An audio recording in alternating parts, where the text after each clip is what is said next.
Serba salah anjir. Gue bingung, seorang sumbang salah, nyanyi live pakai band dibilang overperforming, kalau menurut gue debus aja sekalian.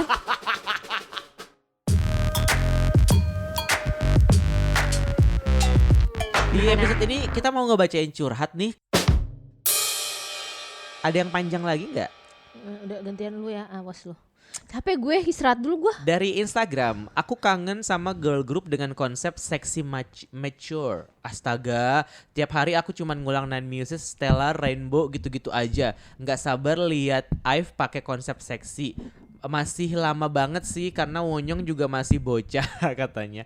Terus jangan lupa stand VVUP guys. Kimberly pecah banget vokalnya. Uhuy, nuhun pisan semua. Sekarang udah jarang gitu ya. Kayaknya generasi ini belum sampai ke situ. To be honest, menurut gue nggak perlu karena grup-grup sekarang kan mostly juga minor kayak, dan gue juga nggak, lu grup-grup yang tadi disebutin itu nggak longless loh. Itu mereka grup seksi itu kayak itu last resort lu untuk menarik atensi, karena selama ini coba deh itu tadi apa Nine Muses terus Stellar kan awal konsepnya lucu, baru mereka switch ke konsep yang seksi. Itu juga karena mereka udah near disbandment, baru pas mereka konsep seksi itu akhirnya dinotis dan diundang kemana? Diundang ke acara festival gitu kan. Itu in the long term itu sebenarnya konsep seksi tuh nggak bertahan sih Ron. Jadi kalau menurut gue seseksi-seksinya konsep seksi kayak ya paling kayak Kiss of Life lah gitu. Tapi ya nggak perlu agak itu kan selling out lah ya. Iya itu kan dalam arti gue nggak bilang slutty in a bad way ya maksudnya. Tapi kayaknya jangan deh. Itu in the long run tuh nggak sustain sebenarnya konsep seksi itu. Cuman buat pengalihan sementara doang. Oke. Make sense. Tapi ya nggak apa-apa. Dan juga eranya mungkin juga udah bergeser. Dan kita kan juga udah mulai aware kayak itu konsep seksi itu pada nggak disukai sama membernya. Lo kalau tahu yang Stellar terus sama Nine Muses itu si membernya, leadernya Sera, dia sedih banget karena waktu itu masih ada minor, dia harus konsep seksi dan dia nggak bisa ngomong apa-apa. Lu kayak lu bilang nunggu IVE dewasa, kayak menurut gue anjir nggak usah lah gitu. Lizzo juga masih kecil coy, lu mau nunggu apaan sih? Nah ini dari POV gue di Instagram ya. Halo Karo dan Kadita, akhirnya ngirim curhatan juga setelah jadi listener sejak lama. Bohong banget nih. Aku jadi K-popper sejak 2012, multi fandom dan udah banyak grup yang aku stan dan unstan sejak itu. Meskipun aku nggak beli merch, streaming, naikin hashtag dan sebagainya. Selagi suka performance dan musik mereka aja udah jadi definisi fans kalau menurut aku. Udah setahun belakangan ini aku stan sebuah grup karena suka chemistry dua anggotanya, if you know what I mean. Nah karena mereka jadinya aku kecantol sama grupnya juga. Meskipun gak dengerin sesering itu tapi ya suka aja. Menurutku fandom ini paling toksik dari semua yang pernah aku lihat. Dan sehari-hari kata deserve better itu udah kayak a normal day in this fandom. Aku sih gak ngikutin ya, karena ya buat apa. Menurutku yang mereka demand itu gak penting banget dan konyol. Sorry banget. By the way, gimana nih Kak Dita, lagu baru Rise kurang dari 3 menit nih, bukannya mau diboikot ya? Gimana Kak? Semangat kekoreaan, semoga makin banyak orang seperti kita yang sadar bahwa semua ini hanya form of entertainment dan it's not that deep. Terus lu tanyakan siapa tuh grupnya, spill dong. Terus dia jawab, aku join lewat jalur nomin nih Kak. Siapa lagi selain NCTzen yang paling pantas dapat award fandom paling ribet se-K-pop? Nggak antar unit, sesama unit, antar shipper, solo stand sama aja hadehnya. Bayangin aja aku dari 2012 udah nyicip masuk fandom beberapa grup kayak FX, 21, B2B, Red Velvet, Seventeen. Bahkan aku pernah jadi Blink yang emang aku akuin toxic juga. Tapi wah tetap nggak bisa ngalahin seberapa wahnya NCTzen ini. Aku tahu nggak semua orang di dalamnya kayak gitu. Semua fandom ada sisi gelapnya masing-masing. Tapi ya karena orang toksiknya kebanyakan aja dan engagement akun mereka kenceng banget. Jadi mau nggak mau orang yang nggak tertarik buat lihat keributan dan nggak peduli pun pasti lewat di TL tuh tweetnya gitu kan. Ya emang dari sekarang ini yang paling gede dan cuman bisa bikin konser di GBK cuman NCT Dream. Ya. Sebelum diboikot. Halo Karo dan Kak Dita, aku pendengar kekoreaan dari episodenya masih rilis tiap minggu sampai sekarang yang rilis kayak Adele comeback, hehe. Ini nyindir ya kayak gue sensitif banget. Pengen curhat dikit soal biasku win-win. Ini kayaknya lu dah yang ngirim. Bias kamu win-win. Ada yang punya bias win-win selain gue. Yang nggak bisa ikut aktivitas grupnya lagi Comeback kali ini sama kedepannya, no hard feeling tuh. Cuma agak sedih aja, bukannya mau ngeluh kenapa-kenapa juga. Sampai kadang mikir ini Bang Win-Win apa nggak mending keluar dari SM aja. Anyway, aku tetap dukung sih mau Win-Win dimanapun. Oh ya, satu lagi, banyak tuh yang mirip Im Siwan sama Win-Win. Pertama lihat juga aku mikir ini mereka bisa mirip banget anjir. Terus banyak juga fans yang udah kasih tahu termasuk Sanbe dari SM-nya sendiri. Bahkan mereka juga udah notice satu sama lain kalau mereka emang mirip. Mereka udah notice, Siwan. Gue gak ngikutin Siwan sih. Gimana? Kok Lo gak tahu? sebagai fans Siwan gimana? Nggak tahu. Jadi penasaran aja sih interaksi mereka kalau ketemu, minimal sel kasih hehe. Udah dari lama pada ngarepin tapi belum ada chance masihan. Semoga kedepannya bisa sih. Udah gitu aja Kak, makasih kalau dibacain. Semangat terus ke Korean, sehat selalu. Ditunggu episode menarik lainnya. Makasih. Gimana nih Win-Win? Yuk keluar yuk. Bikin agensi aja baru yuk. Yuk Win-Win keluar yuk, aku setuju. Yuk. Aku soalnya udah pernah ketemu Wavy, jadi ya udah Win-Win aja yang keluar. Enggak, masalahnya gue udah ketemu gue udah pernah ketemu NCT 127 pas ada Win-Winnya nggak datang. Gue ketemu Wavy, Win-Winnya nggak ada. Kayak emang Ya iya emangnya nggak jelas ya? emang kayak gue udah gak ditakdirkan buat ngefans Win-Win gitu kayak. Kayaknya sebenarnya kayak ada sesuatu deh yang bikin di luar itu terlepas dari jadwal dia di SM ya, di Cina ya. Kayaknya kodamnya nggak dukung deh. Nggak tahu pasti ada hal konspirasi lainnya yang nggak make sense lah menurut gue. Yang Win-Win ini aneh banget. Pagi Kak Ron dan Kak Dita, makasih udah tetap stay di kekoreaan. Ih, ada yang bilang kita makasih udah stay di kekoreaan loh. Seolah-olah kita mau pindah gitu ke Kita kan mau disband. Cuma mau misu-misu tentang Hype versus Min Hee-jin aja sih. Hahaha. I don't know, but I think Hype as the only one agency that count as conglomerate. Tapi kenapa manajemennya bobrok sekali ya? Mulai dari mereka bikin video klarifikasi tentang Ailee tidak mengcopy New Jeans. If you haven't watched the whole video, I'll tell you it's 100% trash. Masa iya mereka bilang New Jeans konsepnya idol yang difantasize sama orang-orang? Ih, jijik banget bacanya. Lalu di video itu mereka juga mencantumkan bukti-bukti kalau New Jeans itu nge-copy konsep lain juga. Kayak misalkan di Hanbok Pictorial. Tapi buktinya itu mereka edit lagi supaya terlihat mirip. I mean, this is the worst way you can do and they choose to do this. Syukurnya sekarang Min Hee-jin menang, kata dia. Bahkan pengadilan Amerika menolak permintaan Hype untuk membuka informasi akun Twitter Guilty Archive yang nyepil tentang World Cult yang melibatkan si Hype gitu ya. Berbanding terbalik dengan Starship yang bisa buka informasi Sojang sampai bela-belain ngurusnya ke luar negeri. Hype lost every case, kata dia. Tapi sekarang masih kuat juga sih Hype ya.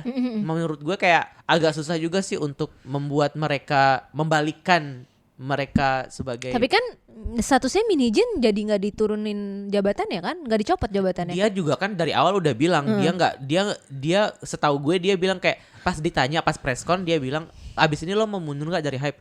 Enggak lah, gue bilang gitu kan. Pengadilan juga menolak bandingnya, nggak maksudnya menolak permintaannya Hype untuk copot jabatannya si Min Hee-jin. Jadi lebih pro ke Min Hee-jin. Iya. Sus juga ya Hype ya. Tapi ya manajemen sebenarnya kan netizen Korea kan pro Min Hee-jin. Maksudnya kalau misalnya memang Min Hee-jin tuh nggak perfect amat lah. Maksudnya banyak omongan-omongan dia yang di preskon yang kayak yang agak nggak misoginis sih, dalam artian kayak nggak pantas lo omongin deh gitu untuk udah sebesar lo gitu yang bilang gue milih siapa? Milih Minji karena dulu dia tuh cakep banget, masih muda gitulah. Pokoknya ada ageism, kenapa dia nggak mau Sakura sama Chaewon. Maksudnya itu ada omongan itu deh. Lepas tapi publik Korea tuh pro Min Hee-jin. Tapi kalau ditelusurin karena publik Korea tuh sebel dengan korporasi yang didominasi oleh pria-pria. Dengan lu nih cewek kok berani-beranian gitu. I can relate for that. Iya benar. Next ya di kekoreaan Instagram lagi. Bismillah, langsung ada lihat Bismillah loh ini. Hai Karon Kadita, mau sharing keinginan random aku aja sih sebenarnya, yaitu aku pengen banget ada cover grup lintas gender lagi deh. Kayaknya seru aja gitu, misalnya para member Rise ke cover Afterlife-nya IVE gitu, atau enggak parodi drama lagi gitu. Kayak kemarin kita nonton Treasure, mereka bikin parodi dramanya lucu banget. Atau enggak parodi drama lagi gitu. Kepengen enggak sih ngelihat member Rise pada parodiin drama-drama yang lagi happening di generasi mereka? Apa udah enggak mungkin ya menurut Kak Dita dan Karon gimana? Apakah semua keinginanku akan terwujud? Masalahnya itu harus ada member yang jadi cewek. Siapa yang mau nanti dikritik-kritik lagi gitu. Bener juga sih. Wonbin emang nggak mau. Nggak tahu deh sekarang udah nggak kayak gitu. Oh, akrab.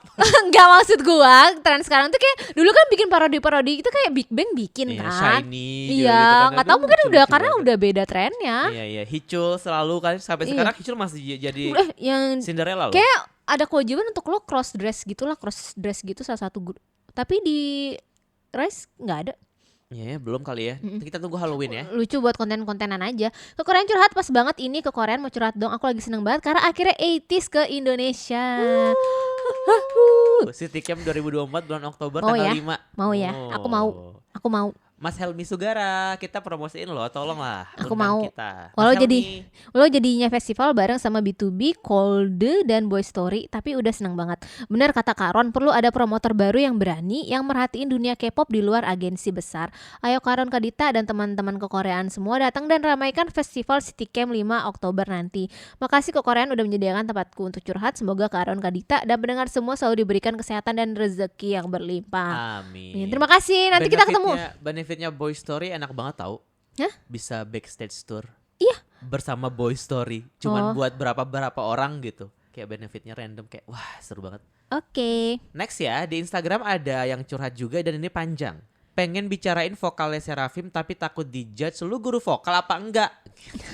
Vokal Les Seraphim itu bener-bener cuma bertumpu sama Chaewon, Yoonjin doang. Kazuha Sakura menurutku bener-bener gak bisa nyanyi. Oh, the way they never did good encore even once udah jadi bukti sih. Kenapa patokannya malah encore? Karena encore itu gak pakai autotune dan backtrack segede gaban. Bener-bener raw vokal. Gara-gara Coachella juga jadi keluar semua nih klip Sakura nyanyi dari zaman baheula sampai sekarang. Dan none of those yang bisa jadi bukti Sakura bisa nyanyi. Literally none. Tapi gara-gara kejadian ini juga hype nunjukin powernya. Mereka bisa take down klip Les Seraphim di Coachella padahal viewsnya udah 25 juta. Mereka juga bisa ngilangin tweet Jimin Encore yang viewsnya dulu udah 30 juta something. Sama satu lagi tweet Downworld dalam satu hari yang udah tembus 8 juta view juga hilang. Gue pernah buat harmless tweet yang isinya kayak gini. Sejujurnya kalau Sakura milih karir sebagai influencer kayak Songzia, pasti dia gak bakal dirujak kayak gini karena itu udah sesuai dengan capability-nya. Dan gue yang dirujak katanya. Banyak yang reply, ah emangnya lu guru vokal? Coba lu dulu yang nyanyi. Gue gak memilih jadi idol tapi orang awam pun tahu mana yang bisa nyanyi dan mana yang enggak. You don't have to be a singer to know that. Lu kalau mau fokus dengerin vokal, lu dengerin Beyonce atau Adele aja katanya gitu. Tweet gue gak nyinggung vokal Sakura sebenarnya, tapi kalaupun iya masa nggak bisa ngekritik vokal idol yang udah 12 tahun nyanyi. Terus ada juga yang ngebalesin, ah lu kalau nge-tweet bisa mikirin mental idolnya nggak sih? First of all, tweet gue menurut gue harmless. Terus kalau idolnya nggak bisa nyanyi, masa iya kita bilang suaranya bagus? Jadi harus bohong kah supaya mentalnya terjaga? But I don't normalize hate tweet ya, bedain hate sama kritik. Jika ngelihat dokumenter mereka bagaimana Les Seraphim dibentuk dulu, bakalan lihat kalau grup ini terkesan terburu-buru buat didebutin. Kazuha bener-bener baru nyampe Korea langsung belajar nari, abis itu debut. Nggak ada dokumenter tentang dia dapat pelatihan vokal. Sakura herself ngakuin kalau after Coachella dia dapat pelatihan vokal for the first time. Yoonjin pernah mention kalau dia nyerah jadi idol dan mau jalani hidup biasa aja di US. Tapi tiba-tiba ditawari lagi sama Hype buat jadi fix member dan she even mention kalau ini terlalu terjadi begitu cepat. Kalau kalian bertanya-tanya kenapa Les Seraphim sangat diburu-buru debutnya, jawabannya udah terungkapkan beberapa waktu lalu. Bang Si-hyuk itu want to make a girl group to step on aespa. Ini lucu banget sih. Kasus Min Hee-jin dan Hype ini lucu banget sih.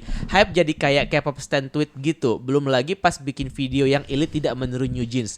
Mereka ketahuan pakai foto yang diupload akun hater New Jeans. Akun Twitter Elite ketahuan follow akun fans Elite yang juga jelek-jelekin New Jeans. Berita berapa bulan terakhir mengungkapkan how desperate mereka sama fame. Ya siapa yang gak mau jadi nomor 1? Tapi ini the lowest level aja sih. Loh kok jadi bahas Hype dan Min Hee-jin sih? Tapi dari kasus ini terkuak beberapa poin. Yang pertama, Bang Si-hyuk nawari boost album New Jeans sama 100.000 K-sales biar bisa ngalahin aespa. Yang kedua, bagaimana powerfulnya Hype mengontrol media. Ini gue setuju sekali. Yang ketiga, setelah kasus ini lagu comeback New Jeans gak ada yang masuk Billboard padahal biasanya langganan. I mean lagu solo Jimin aja bisa nomor 1 Billboard loh. Espressonya Sabrina aja gak bisa. Emang iya? Barusan tuh lagu di mana-mana deh lagu Espresso. Espressonya Sabrina Akhirnya setelah sekarang akhirnya masuk Billboard 100. Tahu gue kemarin udah masuk Billboard 100. Justru gue belum denger tuh lagunya Jimin yang baru. Maksudnya belum kepapar ya? Belum kapar ya. Sales album New Jeans juga nurun drastis, tapi katanya emang rata-rata penjualan album grup lagi turun-turunnya soalnya pasar China gitu juga. Tapi Seventeen makin meroket aja tuh. Yang kelima, apa yang keenam ya? Promise Nine belum nerima gaji pertama. Like what the fuck? Sekarang ARMY itu pada nggak suka sama Banis, even nyuruh mereka buat bersihin lantai 16 Hype karena it's supposed to be BTS floor. Udah deh cukup sampai sini aja, takut di doxing Hype Stan. Sehat-sehat Ron dan Dita, doakan yang terbaik buat semua. Ya mas suruh ini aja OB, ngapain nyuruh member New Jeans-nya. Gue aja setelah masalah Min Hee Jin sama Hype, gue baru tahu Promise Nine itu di bawah playlist. Lah lu baru tahu? Iya. Sebenarnya kan enggak, dia tuh transferan kan ya. ya makanya, tapi kayak ya udah pada akhirnya ya udah, dan gue yang nyambung ke masalah Min Hee Jin tuh yang lucu selain Bang Si-hyuk yang soal Aespa, itu soal yang pengakuannya Min Hee Jin yang dipaksa buat nyebut Les Seraphim jadi Min Hee Jin's girl group itu loh.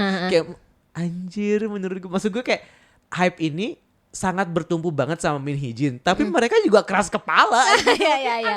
Karena Min Hee Jin kan portofolionya FX, Shiny gitu kan. Dan segala macem gitu loh maksudnya kayak. Ya. Next. Nih di gua ke Korea curhat dong. Halo Karon Kadita, semoga curhatku dibaca ya. Semoga Karon Kadita sehat selalu, dimudahkan rezekinya, amin. Kak, aku mau dengar opini kakak tentang netizen Korea menganggap Baemon overperforming di Mushow. Serba salah anjir. Gue bingung, seorang sumbang salah, nyanyi live pakai band dibilang overperforming. Kalau menurut gue debus aja sekalian.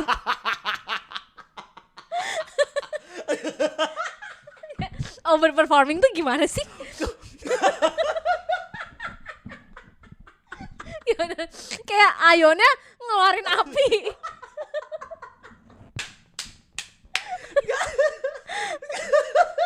Lu kenapa? Karena gue overperforming itu apa? Kalau males dibilang Jenny lazy, overperforming dibilang over. Karena Ayon tuh dikritik terlalu over, katanya teriak-teriak doang. Lu emang lagi high note ya teriak lah menurut lo. Gue belain Ayon nih. Gue suka banget Ayon lucu. Ya udah, karena dikasih lagu She's aja, jadi gue susah buat suka lagunya. Apakah tidak boleh seorang rookie memamerkan kemampuan vokal mereka yang matang dan stabil serta dance yang energik di era gempuran idol dengan kemampuan olah vokal yang seharusnya mereka harus di training lagi? Karena kemampuan live mereka yang kurang dari kata matang. Sebut saja tit. Sensor ya kak, maksudnya Les Seraphim Sabdi Coachella. Ini gak lu sensor. Kasihan banget Les Ya, Seraphim mau dan comeback bagaimana loh. pendapat Kadita dan Karon tentang musik Baemon? Apakah menurut Karon Kadita Baemon itu beda sama Blackpink atau Blackpink version bertuju? Dan menurut Karon dan Kadita dengan Baemon OT7 konsep apa sih yang pas buat Baemon menurut Karon dan Kadita? Makasih Karon Kadita sudah dibacain curhatanku. Ini kayaknya orang YG deh, kayak konsep apa sih yang pantas? Lo suruh gue yang mikir. Menurut gue Baemon jauh-jauh dari Yunsuk. Apa? Jauh-jauh dari Yunsuk Tracer. Biar lagunya nggak kayak She's lagi. Iya. Sebenarnya gue salut dengan YG dalam artian kan ini kan kemarin Les Seraphim vokalnya dikritik banget. Ini dia ambil celah untuk apa ya? Yuk kita, maksudnya dia ngambil branding. Nyanyiin aja yuk. Yuk akhirnya live dia di musik show pakai band kan, live lagi bener-bener pakai hand mic. Itu kayak setelah gara-gara performance itu kan netizen Korea langsung muji karena vokalnya Baemon bagus-bagus. Akhirnya lagu She's tuh naik. Vokal Baemon emang bagus. Dengerin Stuck in the Middle dah. Itu bagus banget. Ya masalahnya gue nggak bisa suka She's kayak. Iya, nggak bisa suka She's. Gue suka lagunya, tapi kan gara-gara colongan dari Les Seraphim itu kayak langsung naik kan ke melon chart tuh, langsung naik banget. Walaupun gue lebih suka lagu yang baru ini nih. Yang jauh lebih jauh bagus, kan, yang iya. Forever jauh Karena nggak berasa YG-nya. Menurut gue kasih lagu-lagu yang non YG style sih, udah saatnya. YG tuh udah tinggalin format Blackpink dan 21 menurut gue. Buat tren baru. Iya, buat tren baru. Dan kayak masalahnya kita di K-pop itu udah terbiasa dengan kayak warna yang lebih beragam gitu loh. Kayak IVE, Aespa, New Jeans, Les Seraphim tuh punya colornya masing-masing. Sementara lo cuman stuck di 2009 di 21 gitu loh. Maksud gue kayak, dan nggak realistis aja menurut gue selalu sebagai manajemen besar gitu. Pantesan Teddy mau bikin manajemen baru, orang menjadi capek gitu. Maksudnya dari foto apa ya, foto teasernya juga begitu-gitu aja kan lu liat foto teaser Red Velvet, oleh Sarafim tuh keren-keren tahu. Kayak Iyalah. konsepnya kayak ya Allah, lu hire agensi agensi itu kreatif studio yang bagus ya, gitu. Springboard kek. Ya boleh. Boleh Gue ya. ngerjain lagi. Overperforming nggak ada, overperforming. Gak ada overperforming. Yang ada adalah mereka cuman mengerjakan tugas mereka sebagai performer. Udah itu aja ya. Next, kekoreaan curhat dong. Ini dia pakai bismillah lagi. Ada apa sih sebenarnya dengan bismillah Biasanya ini? bismillah itu pasti panjang-panjang Iya kan. emang bener ini panjang. Bismillah kekoreaan curhat dong. Capek banget sama SM yang gak dengerin mulu keluhan fans internasional. Mulai dari ketidakpedulian mereka terhadap isu kemanusiaan dengan terus berkolaborasi dengan brand-brand terafiliasi Zionis. Walau ya mungkin kontraknya udah jauh-jauh hari dan gak bisa tuh dibatalkan.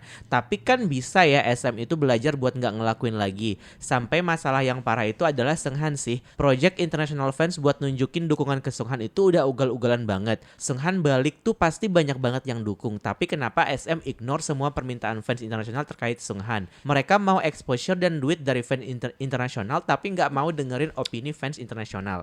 Bener-bener berasa nggak dihargain aja. Ini narsisistik kayak gue nih. Giliran fans Korea aja minta yang aneh-aneh, gercep. Apa tuh minta yang aneh-aneh maksudnya? Serangan fans Korea terhadap Seunghan, terus masalah desain lightstick, mereka gercep banget ngasih tanggapan. Giliran kita yang fans internasional minta kejelasan status kasus pencemaran nama baik Seunghan, minta Seunghan minimal disebut di kredit, di official lainnya diam 1000 bahasa. Belum lagi masalah sasengnya Renjun yang malah bikin Renjun minta maaf padahal orang jelas-jelas itu saseng, udah jelas gitu ya. Orang yang bisa mikir juga tahu mana mungkin kalau bukan saseng tiba-tiba punya nomor Renjun. Terus bilang malah salah sambung. Logikanya tolong gimana ya ceritanya kamu mau telepon temen kamu yang ada di kontak kamu terus malah nyambung ke Renjun. Ya, gue juga dong mau nyasar, gue nelpon Sohi. Iya. SM nggak pernah serius nanganin masalah saseng dari dulu-dulu. Bener-bener mereka Emang tuh pelihara gila. rasanya demi cuan gitu katanya. Ya Allah, tolong kasih azab ke SM. Kasih apa? Kasih azab ke SM. Amin. Semoga tiap ruangnya dihuni satu tikus got dan keluarga kecoa. Ada juga kantor gue yang banyak tikus. Maafin marah-marah abisnya emosi karena SM benar-benar gak menghargai opini kita sebagai fans. Giliran yang gak masuk akal malah mereka dengerin. Capek aku tuh beneran ampe udah dari April ini gak gitu ngikutin berita K-pop. Dengerin lagunya aja deh. Terima kasih Kak udah membacakan. God bless you. Oh iya Ralat, maksudku udah gak ngikutin berita fandom K-pop tuh. Bukan gak ngikutin sama sekali tapi jarang banget update. Tapi kalau isu gede aku terpapar. Kalau isunya kecil udah jarang tahu kata dia gitu.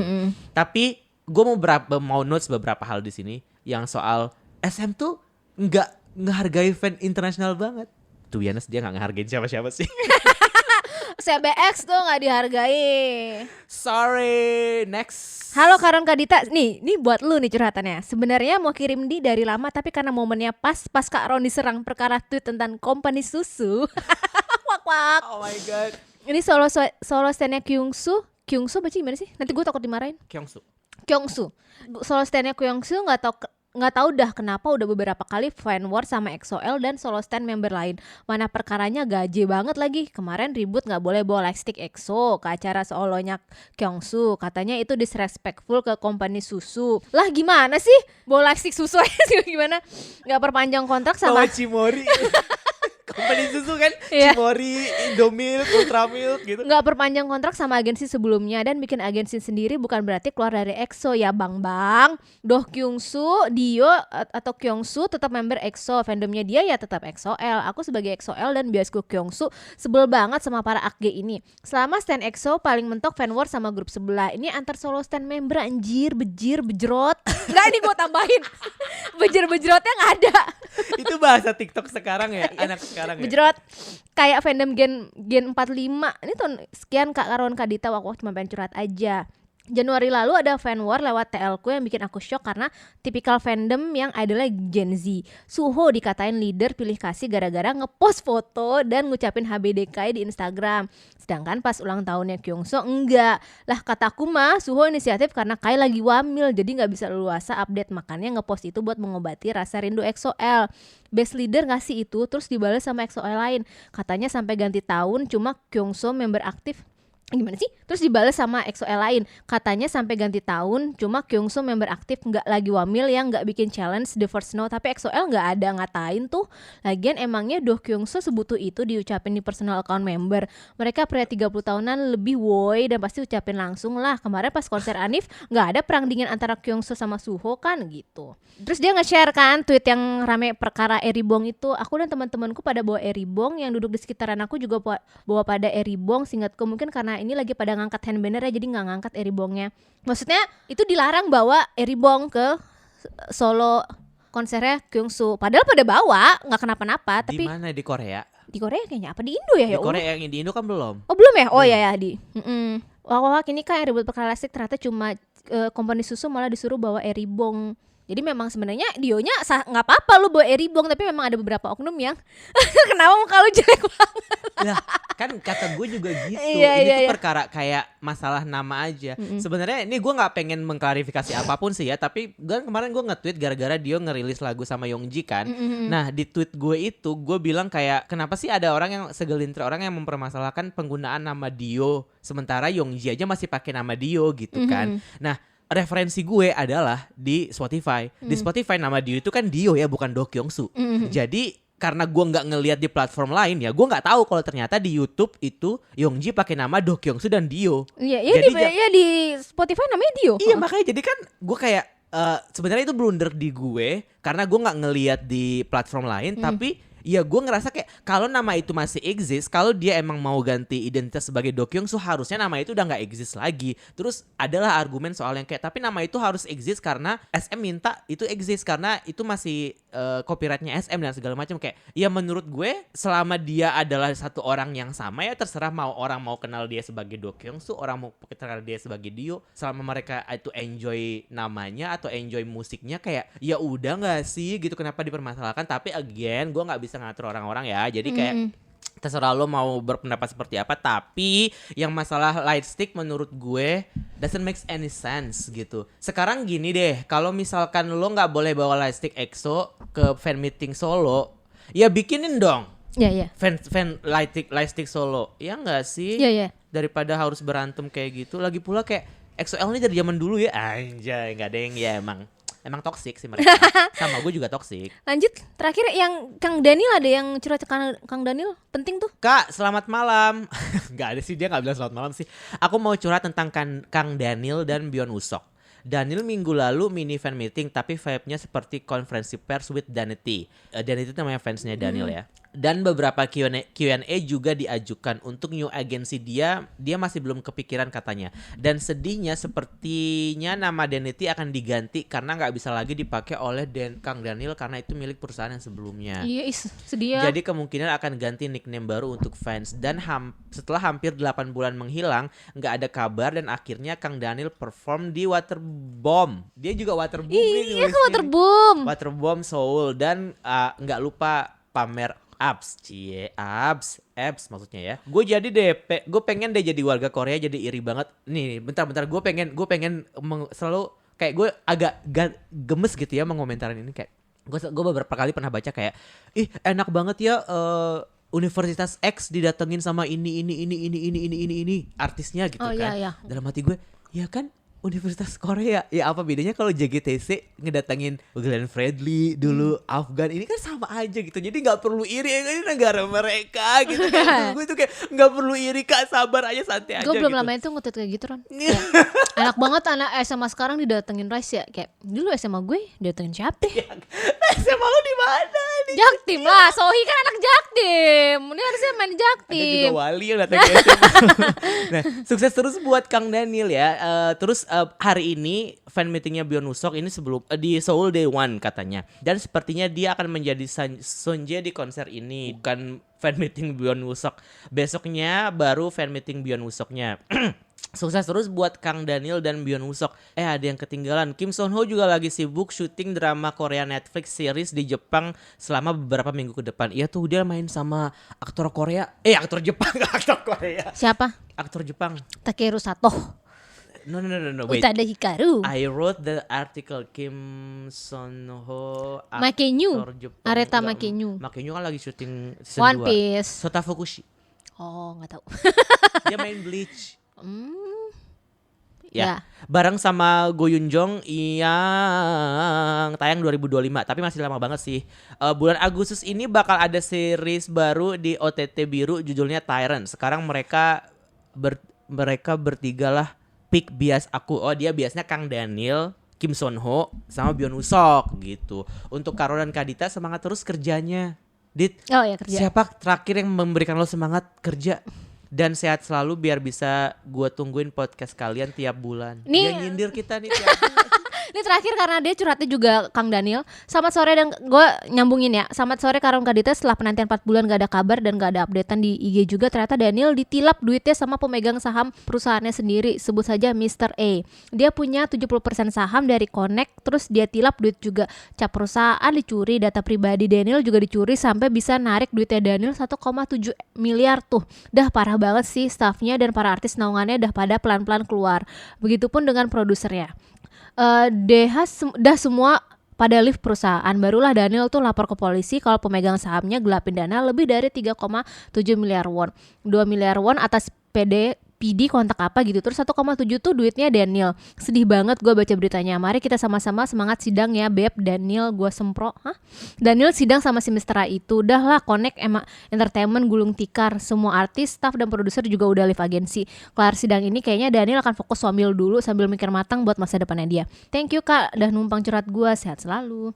Ini sebenarnya ke apa ya, cons kalau lu bikin agensi sendiri sih. Kayak apa? Lu tetap butuh modal soalnya. Iya, lu nggak akan bisa sendiri. Dan ini kayak orang-orang mungkin kayak udah bikin agensi sendiri aja, tapi nggak semudah itu coy. Lu kalau bikin agensi sendiri, lu punya tanggung jawab, lu bayar gaji, bayar kehidupan orang-orang yang kerja sama lu, itu yang susah. Makanya yang bikin Ayu waktu itu sempat ada kritikan kan, kayaknya Taeyeon tuh kalau comeback chill banget ya, maksudnya beberapa tahun sekali. Kalau Ayu tuh gencar, wah konser sana sini lah atau apa, karena Ayu dia punya agensi sendiri kan. Gue harus ngidupin nih anak karyawan gue. Taeyeon kan SM, ya udah itu urusan SM gitu. Enaknya kan pro dan konsnya di situ. Bahkan sebesar Yoo Jae-suk aja waktu itu dia pernah bikin agensi sendiri, dia nggak kuat, susah coy. Jadi memang kalau ada orang-orang bilang udah bikin agensi sendiri, nggak segampang itu. Karena tuh lo melibatkan banyak orang dan belum tentu orang yang lo percaya. Betul. Dan ada juga mungkin halangannya kayak misalkan lo nggak pengen bikin, oke lah lo bikin one man agency nih, lo nggak pengen punya staff gitu misalnya, tapi kan pada akhirnya lo harus kayak ke acara apa, lo harus hire stylist siapa. Jadi kayak freelance stylist gitu kan pada akhirnya, dan itu kan butuh koneksi juga ya sebenarnya. Jadi ya tantangannya juga lebih banyak sih, lebih besar sih sebenarnya. Dan juga mostly kalau orang yang bikin agensi pasti mereka akan maksudnya kerjasama sama dulu mantan manajernya lah ya. Itu pasti orang-orang yang mereka percaya kan. Dan ini mungkin Daniel ya nggak ketemu kan, tapi kalau udah urusan bisnis mah udah duit sih ya susah. Aduh udah, lu sama sahabat aja bisa pecah anjir, apalagi kalau cuman sekedar hubungan. Gue sama Dita aja sering berantem masalah duit. Ini aja kalau masalah voucher ricis nih. Next ya, curhat masih ada. Anyong ke Koreaan mau curhat 3 atau 4 hari yang lalu kalau nggak salah Wikimiki rilis lagu dan fansign. Ternyata itu adalah lagu perpisahan dan fansign perpisahan mereka sama fans. Mereka mau disband loh. Udah disband ya. Terus juga ada Cherry Bullet yang juga disband padahal baru jalan 5 tahunan. Padahal potensi mereka bagus-bagus. Aku kira mereka dengan adanya XIOI di Wikimiki bakal bisa ngegenjot popularitas mereka. Ternyata itu kurang works ya di mereka. Ya mungkin juga tergantung lagunya juga kali ya, atau mungkin agensinya juga udah mati-matian promo, tapi kalau lagunya nggak masuk di general public ya mau apa. Terus sama Kepler yang Juli ini nge-rebrand jadi 7 orang, which is Mashiro dan Yeso keluar bakal join di grup agensi mereka. Sayang banget sebenarnya grup-grup jebolan Mnet yang bener-bener duar banget cuman alumni produce events sayang banget grup-grup jebolan Mnet yang benar-benar duar banget cuma alumni produce series. Even ZB1 menurut aku lagunya biasa aja. Ya semoga jebolan Island 2 ini bisa bagus popularitasnya, soalnya mereka kerja sama bareng Teddy as a producer lagu-lagu mereka ya kabarnya. Ya Allah, Walaupun Teddy. mereka bakal masuk agensinya Wake1 sih. Ya yang Teddy bakal megang Island 2. Yang Isna itu. Namanya Isna, nama grupnya. Isna ini IZN apa sih bacanya Aizna sih. Tapi pasti gue bacanya Isna lah kayak nama-nama orang murid di Jaktim. ada apa sih dengan K-pop dan Z sekarang? Rise, Boys Next Door, Enggak, Boys Next Door biasa aja nggak ada Z-nya. Zero Base One, Iya, nggak tahu. Aizwan. New Jeans. Enggak. Udah ya, abis ya. Dah ya. Tapi kenapa Island itu cepet banget sih, orang Island baru debut udah ada Island lagi. Ailit tuh nggak Island. Isna orang nama grupnya aja. Ailit itu nggak Island. Eh? Ailit itu Are You Ready bukan namanya. Oh. Yang JTBC beda, Oh, iya. bukan Island. Memang dulu orang nyangkanya itu Island 2, tapi Oh. bukan itu. Bukan itu. Oh gitu. Iya, bukan. Ya masa beririsan ya udah nggak tahu deh. Wake1 tapi ya taruhnya. Tadi dia bilang di Wake1. Kalau Island Wake1 karena kan emang Mnet. Oh ya. Believe yang itu ya. Believe yang Are You Ready yang itu. pertama Island yang pertama Enhypen kan. Heeh. Ya. Oh, Island kedua bukan Believe. Bukan Believe, Oh. yang megang Teddy. Oh. Tapi yang produsernya, yang manajemennya Wake1. Oh. Kalau dulu kan Believe gitu kan. Iya. Ya, gitu. Jadi Gitu. nafasnya akan lebih panjang kalau di Believe sebenarnya gitu. Tapi ya Wake1 sejauh ini menurut lo sebagai manajemen oke nggak? Oh, oke aja lah. Udah males komentarnya, udah gosong kepala lo ya. Makasih buat teman-teman Nggak yang- suara SM. Makasih buat yang udah kirim curhatan di kekoreaan_IG dan kekoreaan_TWT yang panjang banget ya. Subhanallah, Suci Allah. Terima kasih buat perhatiannya buat kekoreaan yang udah doain kita juga. Semoga abis ini kita dapat brand supaya kita dapat ngundang bintang tamu. Dante rencananya sih Iya, abis ini sih. Kita mau ngundang Dante sih. Iya. Sama Natia Sina ya katanya Iya, ya. boleh. Boleh ya. Oke. Sampai Iya. ketemu lagi di episode Gue udah selanjutnya. video ya. Anyong.